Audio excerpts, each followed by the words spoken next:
एक दिन मेरे फ़ोन पर एक फ़ोन आया। एक लड़की बोली, मैं जय से बात कर सकती हूँ? मैंने कहा नहीं, यहाँ पर जय नाम का कोई आदमी नहीं रहता, गलत फ़ोन नंबर है।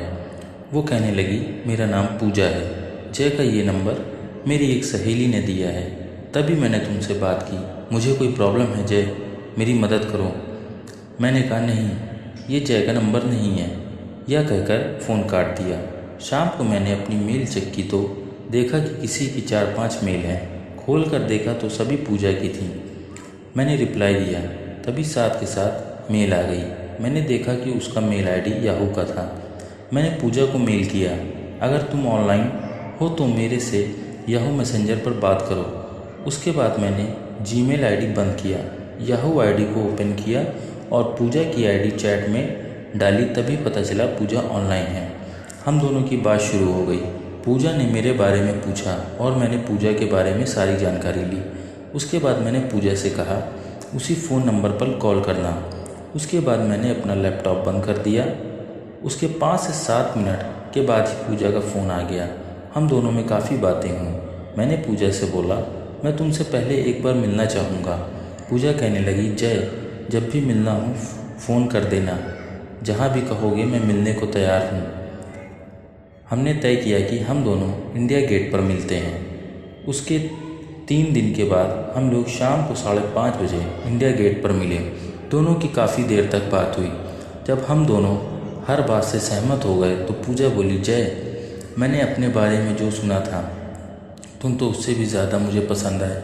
बस क्या कहूँ जय, बस एक बार तुम्हारे होंठों से अपने होंठ रख दूँ। जय, तुम आदमी नहीं कुछ और हो। मैंने कहा नहीं नहीं, अभी तुम अपने घर जाकर सोच लेना, तुम शादीशुदा हो। मैं नहीं चाहूँगा कि तुम्हारे घर में कोई परेशानी हो। पूजा बोली, जय, मैंने सब लोगों से बात करके ही तुमसे बात की है। वैसे अगर जय तुम चाहते हो तो तुम मेरे पति से बात कर लो।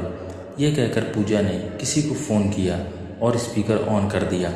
तभी किसी की आवाज़ आई, जानू कहाँ पर हो? तो पूजा बोली, जानू आदेश, आज हम जय के पास हैं, तुमको कोई प्रॉब्लम तो नहीं है ना? आदेश बोला, जानू, मैंने ही तो तुमको उसके पास भेजा है, पर तुम क्यों ये सब पूछ रही हो? पूजा बोली, जानू, जय को मेरी बात पर भरोसा नहीं हो रहा था, इसीलिए मैंने तुमको फ़ोन किया। तो आदेश कहने लगा, उनको बोलना कि उनके दोस्त रंजीत ने ही नंबर दिया है, तब भी बात न माने तो मुझे फ़ोन कर देना। पूजा ने आदेश को कहा, मैं जय के साथ घर आ रही हूँ, तुम कुछ घर पर इंतज़ाम करवा देना और ड्राइवर को बोल देना गाड़ी लेकर चला जाए। उसके बाद हम दोनों 15-20 मिनट तक बात करते रहे। मैंने पूजा से कहा, मैं आपको कैसा लगा?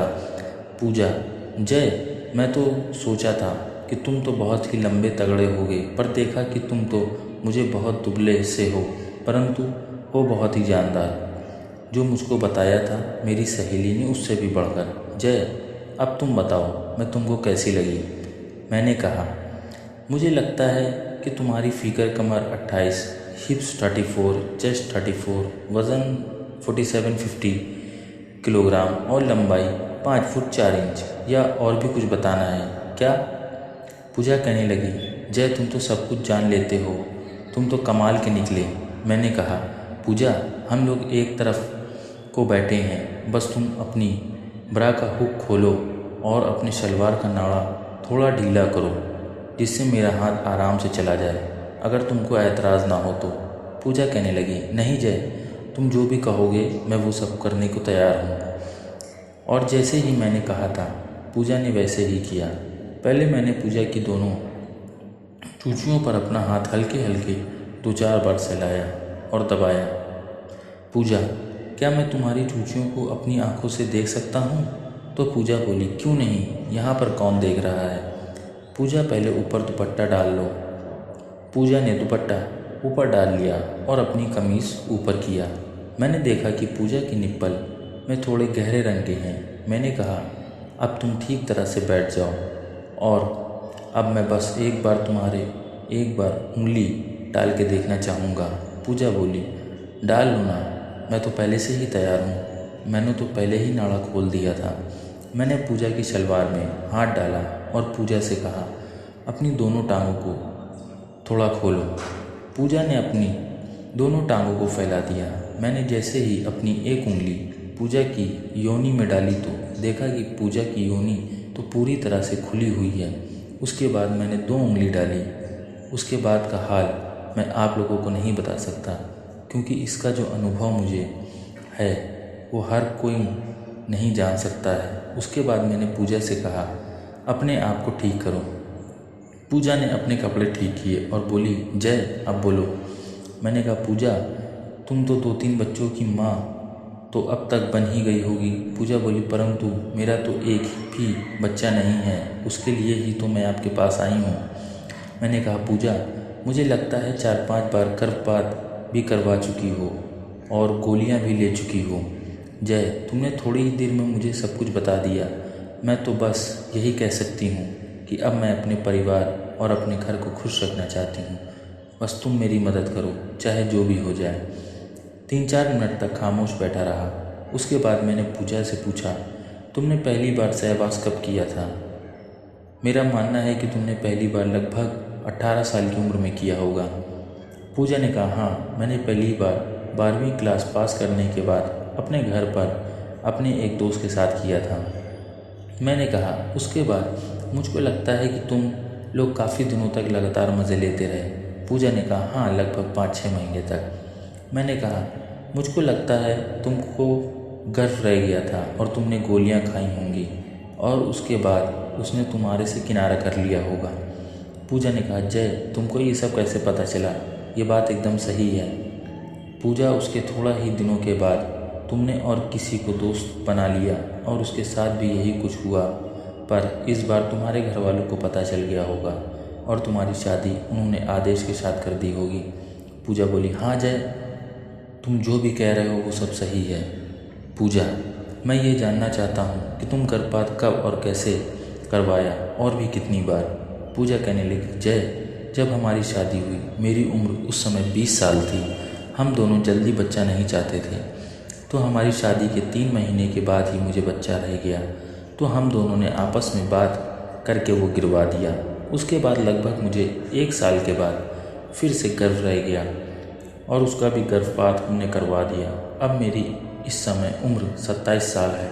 हम दोनों खुश हैं, पर हर कोई चाहता है कि हमारा भी बच्चा हो। उसके बाद मैंने पूजा से कहा, मुझे लगता है अब तुमको बच्चा तो रह जाता है, पर वो समय से पहले ही गिर जाता है। मैं सही कह रहा हूँ ना पूजा? पूजा बोली, नहीं जय, अब मुझे बच्चा नहीं रहता है। हम लोग बहुत डॉक्टरों को दिखाया पर कोई फ़ायदा नहीं हुआ। डॉक्टर ने कुछ कमी आदेश में बताई थी। उसके बाद ही हम दोनों तुमसे मिलने के लिए तैयार हुए और तुम्हारा फ़ोन नंबर कविता ने दिया था। रात के 8 बज चुके थे।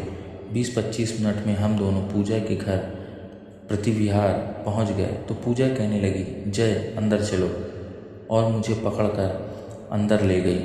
हम दोनों अंदर गए। पूजा पानी लेकर आई। मैंने देखा कि घर पर तो कोई नहीं है। मैंने पूजा से कहा, पूजा, घर पर तो कोई नहीं है, सभी लोग कहीं बाहर गए हैं क्या? पूजा ने कहा, हाँ, बस आज मैं ही अकेले घर पर हूँ, और पानी का गिलास उठाकर अंदर गई। 4-5 मिनट के बाद कपड़े बदल कर वापस आई और मुझे बोला, जय क्या लोगे? मैंने कहा, मैं कुछ नहीं लूँगा। पूजा मेरे पास बैठ गई, अपना सर मेरे सीने से लगाकर रोने लगी और कहने लगी, जय मेरे लिए भी करो ना, मुझे तुम पर पूरा विश्वास है कि तुम सबकी तरह मेरा घर भी खुशियों से भर दोगे। मैंने पूजा को अपने सीने से लगाया और पूजा की आंखों को रुमाल से साफ किया और कहा, अच्छे लोग रोते नहीं और ना घबराते हैं, बाकी मैं हूँ ना। ये कहकर मैंने अपने होंठ पूजा के होंठों पर रख दिए और पूजा तो मेरे होंठों को बेसब्री से चूसने लगी और मेरे पूरे शरीर पर हाथ फेरने लगी। मैंने पूजा को अपने से अलग किया और कहा, आज तो मैं चला जाता हूँ, तुम ऐसा करना, कल सवेरे तैयार रहना, मैं अपने डॉक्टर से टाइम लेकर तुमको फ़ोन कर दूँगा, तुम वहाँ पहुँच जाना।